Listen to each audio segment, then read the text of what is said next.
Let's talk about the debt ceiling. It's been in the news recently, and I want to just go over this, not in a political way, but in a way that helps illustrate what's actually going on and to make sure that you're informed. Because assuming that you are in the USA and that you are a taxpayer, then this has really big implications, because I think a lot of people forget the way government's set up is they just hear government and they forget that, well, government means us.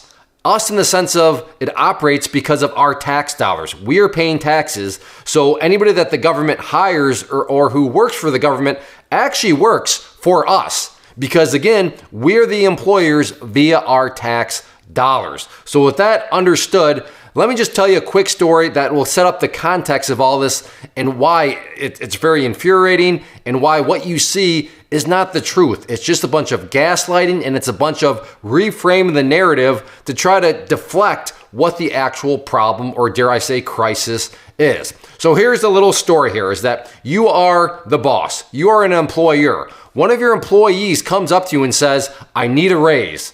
And you say, well, no, but I've already spent the money. So I need a raise because I've literally already spent the money. And not have I spent the money, it's been kind of a lot of wasted money. But because I've already spent it, it's already been spent, Mr. Employer, Mr. Boss, Mrs. Boss, I need a raise. Give me a raise. What would you think about that? You'd think, what are you talking about, right? I don't think I need to explain that any further. That is a messed up situation where somebody already spends more than what they are allowed to or what they can, and then they come to you and expect you to give them a raise. So let's go to a quote that was just out here, and I'm not making this political because as we see, both sides of the aisle are guilty. So this is a quote from the current press secretary of the White House, and in all this debt ceiling talk, she makes the comment that this is spending that has already occurred. Now let's think back to the story I just told. This is the government we're talking about, and the government has already spent the money. So they have spent money, dare I say they have wasted a whole lot of it, and I think both sides of the argument agree. The government's sort of known for wasting money. So the government has already spent and wasted money, and now they're coming and saying, hey, we need a raise. We need a raise because we actually already spent it. We already wasted what we didn't have in the first place. So yeah, we need a raise, this is worse than a credit card, because at least a credit card gives you a credit limit. But what they're saying is, not only has we gone up to the credit limit, we've actually gone above the credit limit. However, that's even possible, but they're the government. So yeah, we've hit the credit limit, gone above it. We need a raise. We need a raise, Mr. Employee, taxpayers. She goes on to say, they need to do the right thing. It's that simple. It is very, very simple. It's the right thing to do. It is not complicated at all. Now, do you see the reframe that starts to take notice? Hey, solving this problem is easy. Just give us more money. It's the right thing to do. What a sense of entitlement. Again, let's put this on our story. Your employee comes up to you as the employer after wasting money, after already having spent stuff, and says, it's the right thing to do to give me a raise. It's easy. Just give me a raise. It's the right thing to do. It's not complicated. Just give me a raise. Again, in any rational person can say, this employee is the most spoiled, entitled, wasteful brat, ever. And that's just comment. I don't think there's any refuting that at all. But this is what the government is saying to us. Now, once again, it's not being framed like they're talking to us. They shift things around, but that's what's going on here. We need a raise. It's the right thing to do. It's not hard. It's not complicated. And this is why I say there's no politics, because that has been done 78 times since 1960. So think about this. 78 times since 1960, this has occurred and has, well, I guess been granted. Now, just keep that in mind. 78 times, everything I've already talked about, I don't need to repeat myself, has happened, and after 77 times, all right, here comes 78. So right now they're going for 79. But this has already happened since 1960, all those times.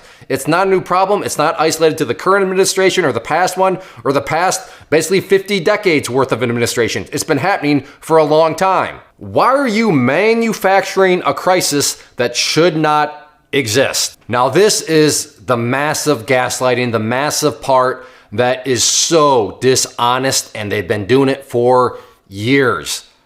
What do you mean? There's been a crisis since 1960. I think any rational person that's ever tried to do a budget would say that it is a crisis within personal finances when you just waste money that you don't have. So you have a credit card. Not only do you max out the credit card, but somehow you go above the credit card limit, and then you go in and you feel entitled to somebody else to give you a raise.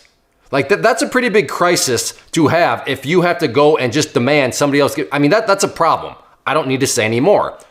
So the crisis, dare I say, has been in existence for a long time. There is no crisis being created. I understand what they're saying. If you don't do this, there's going to be a crisis. But to imply, to gaslight that there's no crisis here, just do the easy thing.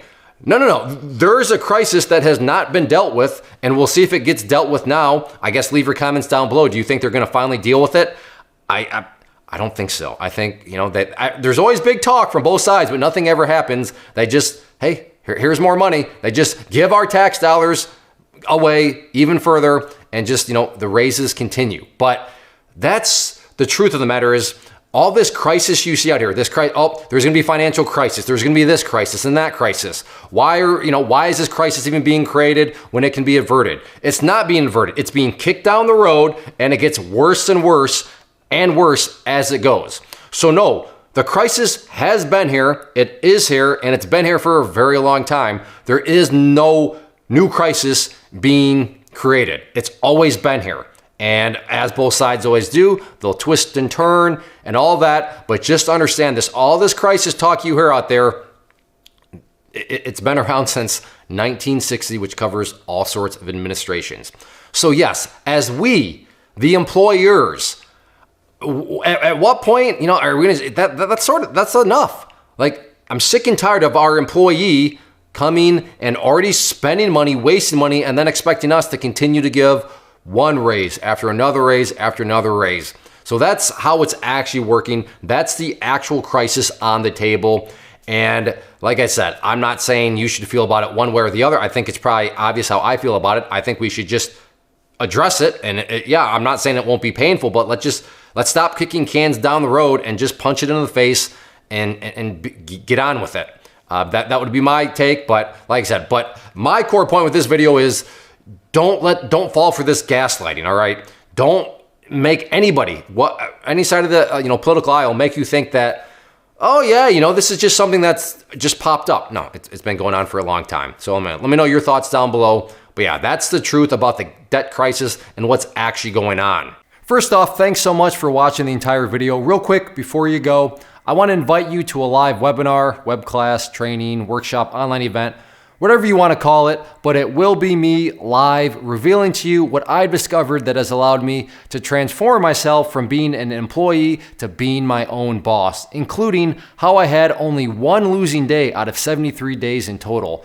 I'm going to cover 3 keys that have helped me unlock profitable consistency within the markets. The first key is super weird, but in a productive type of way. The second key is super awesome because it quite literally is wired into our DNA as humans, making it very easy to use. But in a cruel way, this becomes a pitfall for many traders. I'll explain it all though, including how to avoid the pitfall that it creates for some. And yeah, the third key, when you hear it, sounds way too good to be true, but it's not, and I'll show you how it all works. Then at the end, I open it up for a question and answer session that is, again, totally live. Even if you can't make the live session, please still sign up as it will be recorded, and you can go back and watch the replay that I will send you.